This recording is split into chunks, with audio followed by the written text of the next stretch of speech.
बच्चे ने दी माँ बाप को सीख। किसी गांव में एक बूढ़ा व्यक्ति अपने बेटे और बहू के साथ रहता था।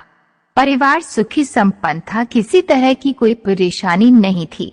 बूढ़ा बाप, जो किसी समय अच्छा खासा नौजवान था, आज बुढ़ापे से हार गया था। चलते समय लड़खड़ाता था, लाठी की जरूरत पड़ने लगी। चेहरा झुर्रियों से भर चुका था, बस अपना जीवन किसी तरह व्यतीत कर रहा था।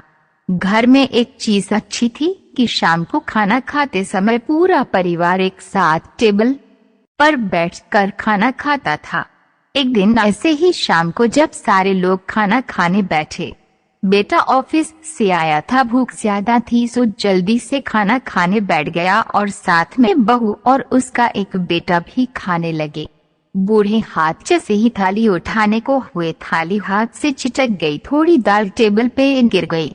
बहू बेटे ने घृणा दृष्टि से पिता की ओर देखा और फिर से अपना खाने में लग गए।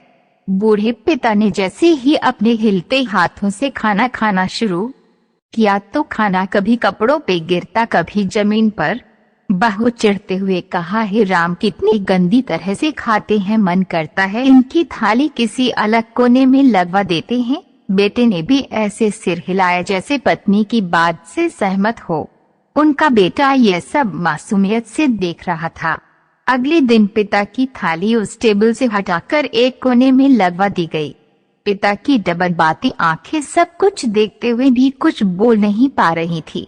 बूढ़ा पिता रोज की तरह खाना खाने लगा। खाना कभी इधर गिरता, कभी उधर। छोटा बच्चा अपना खाना छोड़कर लगातार अपने दादा की तरफ देख रहा था। माँ ने पूछा, क्या हुआ बेटे, तुम दादाजी की तरफ क्या देख रहे हो और खाना क्यों नहीं खा रहे? बच्चा बड़ी मासूमियत से बोला, माँ, मैं सीख रहा हूँ कि वृद्धों के साथ कैसा व्यवहार करना चाहिए। जब मैं बड़ा हो जाऊंगा और आप लोग बूढ़े हो जाओगे तो मैं भी आपको इसी तरह कोने में खाना खिलाया करूँगा। बच्चे के मुंह से ऐसा सुनते ही बेटे और बहू दोनों कांप उठे। शायद बच्चे की बात उनके मन में बैठ गई थी, क्योंकि बच्चा ने मासूमियत के साथ एक बहुत बड़ा सबक दोनों लोगों को दिया था। बेटे ने जल्दी से आगे बढ़कर पिता को उठाया और वापस टेबल पे खाने के लिए बिठाया और बहू भी भागकर पानी का गिलास लेकर आई कि पिताजी को कोई तकलीफ ना हो। इस कहानी से शिक्षा मिलती है कि माँ बाप इस दुनिया की सबसे बड़ी पूंजी है। आप समाज में कितनी भी इज्जत कमा लें या कितना भी धन इकट्ठा कर लें, लेकिन माँ बाप से बड़ा धन इस दुनिया में कोई नहीं है।